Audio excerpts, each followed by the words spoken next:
Welcome to moms kitchen.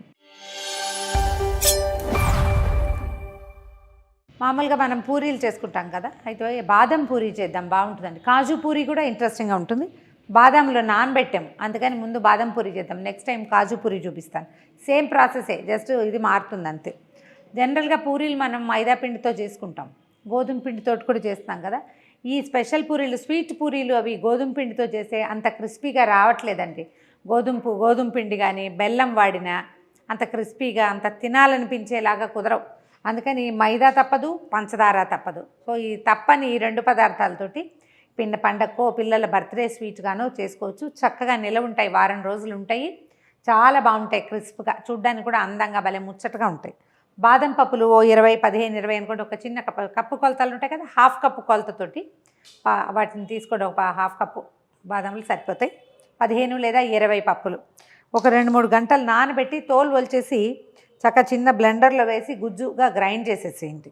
బాదం పప్పులు ఓ పావు కప్పు నీళ్ళు పోసి మెత్తగా గ్రైండ్ చేసేసాను బ్లెండర్లో. మీరు మిక్సీలో జార్లో కూడా వేసుకోవచ్చు. ఇప్పుడు ఏం చేద్దాం అంటే పిండి కలుపుతాం. ఒక కప్పున్నర మైదా పిండి తీసుకోండి. దీంట్లోకి ఒక 2 స్పూన్లు బొంబాయి రవ్వ కలపండి, దీనివల్ల కొంచెం క్రిస్ప్గా వస్తాయన్నమాట. తర్వాత ఒక పావు స్పూను బేకింగ్ పౌడరు, తర్వాత ఒక స్పూను పంచదార వేసి ఒకసారి మొత్తం కలపండి.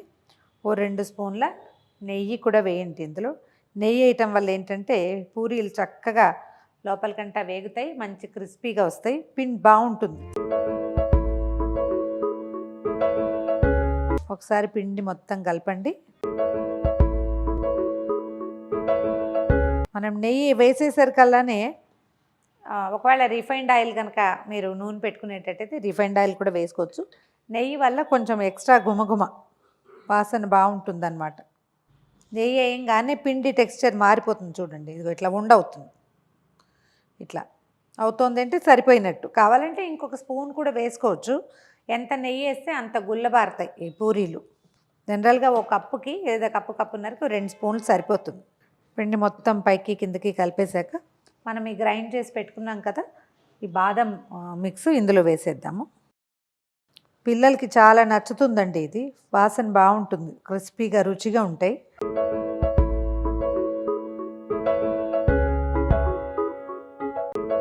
గట్టి పూరీల పిండి కలుపుతామన్నమాట మనం. ఇది చాలేదు కదా, కాస్త ఎక్స్ట్రా పాలు పోసి కలిపేసుకోవచ్చు. గట్టి పూరీల పిండి కలిపేసేయండి. దీని మీద ఏం చేద్దామంటే ఒక చుక్క నెయ్యి కానీ నూనె కానీ రాసి ఇది కొంచెం నానటానికి ఇంకొంచెం బాగా సపల్గా రావడం కోసం అన్నమాట. మూత పెట్టి పక్కన పెట్టేద్దాము. ఈ లోపల పంచదార పాకం పెడదాం. ఒక కప్పు పంచదార పాకం పెడదాము. ఒక కప్పు పంచదార, ఒక అరకప్పు నీళ్ళు పోసి పంచదారని కరగనివ్వండి నిదానంగా. హాఫ్ కప్పు నీళ్ళు పోసాను. స్టవ్ వెలిగిద్దాం. ఇది పాకము పెట్టుకోవాలి, వేయించడానికి నూనె పెట్టుకోవాలి. ఇంకోళ్ళు ఎవరైనా సహాయం ఉంటే ఈ పని ఇంకా సింపుల్గా అవుతుందండి. అంటే మన పిండి కలిపేస్తాము, తర్వాత ఒకళ్ళు ఒత్తేవాళ్ళు ఒకళ్ళు వేయించేవాళ్ళు ఉంటే చాలా కంఫర్టబుల్గా పోతుంది. మనం ఒకళ్ళమే అనుకోండి, అప్పుడు కొంచెం తక్కువ చేసుకుంటాం. పంచదార పాకం కొంచెం చిక్కబడింది. ఇది ఎట్లా కావాలంటే మనకి జస్ట్ ఒక్క తీగ వస్తే చాలు. ఇంకొక నిమిషం ఉంచుదాము.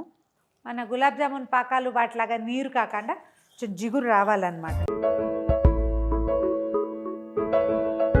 తెల్ల నురుగు వస్తుంటే మనకి ఇంచుమించు పాకం దగ్గర పడుతున్నట్టు అనమాట. చూడండి, ఇదిగా అలా వస్తుంటే చాలు. అలా ఒక తీగ సాగుతుంది కదా, ఇలాంటప్పుడు ఆపేసేయచ్చు. స్టవ్ ఆపేసి ఇందులో కొంచెం ఒక చిటికెడు ఏలక పొడి వేసుకుందాం. మన దగ్గర సాఫ్రాన్ కనుక, కుంకుమ పువ్వు కనుక ఉంటే అది కాస్త వేస్తే వాసన బాగుంటుంది, ఒక నలుగంత రంగు వస్తుంది. ఫుడ్ కలర్ మీదే చాయిస్. ఇప్పుడు దీన్ని స్టవ్ నుంచి దించి పక్కన పెట్టేస్తాం మనం. అందుకని ఏం చేయాలంటే ఒక చిన్న పావు చెక్క నిమ్మరసం పిండితే ఇది క్రిస్టలైజ్ అయిపోకుండా పాకం ఎలా ఉన్నది అలాగే ఉంటుంది. దీన్ని దించి పక్కన పెట్టుకుందాం. పాకం అలాగే వస్తుందన్నమాట. ఇప్పుడు ఏం చేద్దామంటే పూరీలు ఒత్తేసుకుందాము. ఎంత మటుకు వచ్చింది, పిండి నానిపోయింది, చక్కగా ఉంది. ఉసిరికాయ సైజు ఉండలు చేసి పెట్టుకోండి. అన్నీ ఉసిరికాయ సైజ్ చేసాం కదా, కొంచెం మూత పెట్టండి, వీటికి డ్రై అయిపోతాయి. పిండి పెట్టద్దు, పిండి లేకుండానే మనం వాళ్ళంత నెయ్యి వేసాం కదా వచ్చేస్తుంది. కాస్త పల్చగా ఒత్తుకోవాలి. ఇవేంటంటే మనం చపాతీకి త్రికోణం వేస్తాం కదా, అట్లా త్రికోణం వేసుకోవాలన్నమాట. దీంట్లో ఒక పల్చటి లేయరు నెయ్యి రాస్తే ఈ పొర విడుస్తుందన్నమాట. చిన్న త్రికోణం అయింది కదా, దీన్ని కొంచెం పెద్ద త్రికోణంగా ఒత్తేసేయండి. పెద్ద పెద్దవి కూడా చేసుకోవచ్చండి. నూనె ఎక్కువ పెట్టాలి, పెద్ద పాత్ర పెట్టాలి. నాకు చిన్న చిన్న వస్తువులు ఇష్టం, పిల్లలు తినడానికి బాగుంటాయి అనిపిస్తుంది, కాస్త ఎక్కువ అవుతాయి కూడా. ఇలా ఒత్తేసి పక్కన పెట్టుకోండి. ఒత్తడం ఒక అరడజన్ ఒత్తిన తర్వాత అప్పుడు ఆయిల్ పెట్టుకుంటే, మనం నూనె పెట్టుకుంటే సరిపోతుంది. నేతిలో వేయిస్తారండి, నేను కర్ణాటకలో చూశాను ఒకరింట్లో. కాకపోతే అంత నెయ్యి తినలేమేమో అనిపిస్తుంది నాకు. 1-2 తినేసరికి మొహం మర్చిపోయింది. రిఫైండ్ ఆయిల్ పెట్టుకుంటే సరిపోతుంది. చాలా ఎక్కువ నూనె పెట్టుకోదండి, చిన్న పాత్ర పెట్టుకుని 4 అట్లా వేయించుకోవచ్చు. నూనె కొంచెం కాగాక వేసేసేయండి పూరీలు.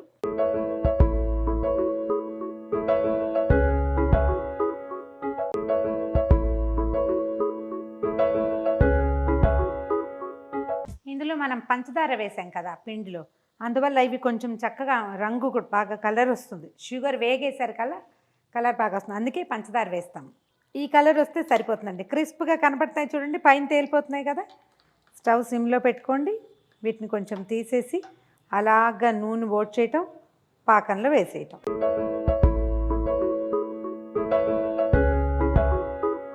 మనం రెండో వాయి వేసే లోపల ఇవి పాకం 2 పక్కలా పట్టేస్తుంది వాటికి.